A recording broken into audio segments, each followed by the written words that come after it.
All right, here we are, trying to walk down to the Safeway so I can try to get on a bus. They don't have regular bus routes because of the snow and the roads and everything going on here. So this is where we are again today. Not getting any better.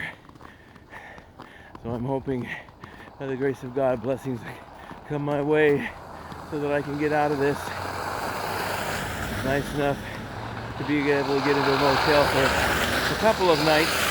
By the grace of God, somebody helping me. And now I'm going to be back out sleeping in it again. Anyway, just giving you a little taste of what I'm having to deal with.